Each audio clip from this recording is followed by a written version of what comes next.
we've come to this over a period of about 2 decades now. And if I can tell you very briefly our journey for those 2 decades, we were the first people in Australia and some of the first people in the world. I work in dialysis, and we decided that we would train our patients to do their dialysis at home. So we established overnight dialysis in Geelong, and that now is a worldwide accepted movement. We have some 45 patients at home doing their own dialysis overnight. We sent them home to do their own dialysis, taught them to do that, installed the machines in their homes, and they came back saying how much better they felt. But they also started to say, our pocketbook is hurting us, because what we hadn't realised is unintended consequences of sending somebody home. The hospital no longer paid their utility costs, their water and their power, and the patients were having to foot those extra bills. So we thought, well, can we do something to try and save some of the water that they are wasting? A dialysis patient goes through about 500 litres of water every treatment, and 2/3 of that is reject water from their reverse osmosis process. Perfectly good water, but going down the gully trap. So we decided to try and save that water for our home patients. We were spectacularly successful in doing that. We collected that water. I think that's about 300 litres per treatment. They're doing 4 treatments, 5 treatments per week. They're doing, that means around 300 or more treatments in a year. And each of those treatments, they were throwing away 300 litres of good water. So we directed that water, if they were on a property, we directed it, pumped it to their animal feed. We collected it for their gardens. This happened to coincide in the early 2000s with a drought. And so we were so successful there, we decided to do it in our dialysis units in the hospital. And that meant that by 2005 we were redirecting 100,000 litres of perfectly good water back into hospital systems. Since 2005, all the hospital equipment is sterilised in the sterilising department with dialysis reject water. That was a great advance. It's now been adopted by most hospitals and most dialysis units around the country. We were so good, we thought we were good, I think we were good at saving water, that we thought, well, can we do something with power? And in 2010 we were the world's first unit to solar power our dialysis systems, and we still do to this day, and that saves us a huge amount in terms of power.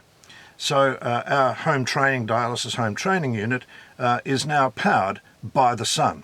And I think that's kind of cool too. Exactly. This is something where we have said, why aren't all hospitals, as the first ones, why are they the first movers? And look at that, Tony. We didn't know that you are the first movers. Yeah, we were the first in the world to do solar powering, and we were, I think, established the world literature in water recycling as well. Yeah. Now, John, I can, like, health authorities usually aren't the most, well, let's say they're probably the most conservative, and rightly so, in making changes because of the health concerns. I can't imagine you not having pushback against what you were proposing.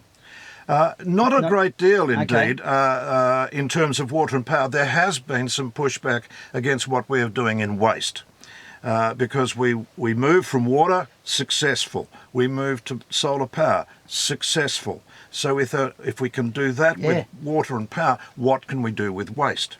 If you measure the amount of plastic, single-use, high-grade medical plastic used once and discarded, it's 2.5 kilograms of medical high-grade single-use medical plastic waste is discarded for every patient for every dialysis. Now we have a couple of hundred patients on dialysis. Each one of those is creating 2.5 kilograms of plastic waste for every dialysis they have. They have 3 dialysis treatments a week. They have 156 treatments a year. If you want to know how much waste that is, in Australian terms, it's 5.07 million kilograms of plastic waste generated by just dialysis in Australia. Forget about the wards, the IV lines, the IV bags, the theatres, all the other plastic waste. So we thought, well, if we could do something with that plastic waste, if we could reuse it instead of sending it for incineration or landfill, which is what happens now, that would be an advance. So we have teamed up with the concrete lab at Deakin University. We are now sterilising and shredding that plastic waste into a confetti-sized, all-in plastic waste, which is then being sequestrated into concrete. And we're producing concrete which is 30% more water-resistant. Deakin is very excited by this. There was a media release about 12 months ago on this, and it's gone around the world now as an advance in how you can actually use something like medical plastic waste to produce a better concrete product that is more water resistant, helps to protect rebar from corrosion, and may be a particularly useful concrete substance for example, marine use and anything that is in contact with water. There is just actually 2 words to say about this, and we've said them a lot. Clever and creative. And cheap. This is Geelong being clever, creative, and saving money. Correct. Fantastic. Now, if we can do this with dialysis plastic, and that's where we are concentrating all of our work at the moment only on our own dialysis unit producing for Deakin for their research work in their concrete models. If we could do it with dialysis plastic in Geelong, we could do it with dialysis plastic everywhere. If we can do it with dialysis plastic everywhere, we can do it with ward plastic. IV lines, drip bags, any medical single-use high-grade plastic. And the thing about medical plastic is it is high-grade stuff. It's not contaminated by food or by animal feces or any other of the. It's absolutely perfect for reuse. Yep.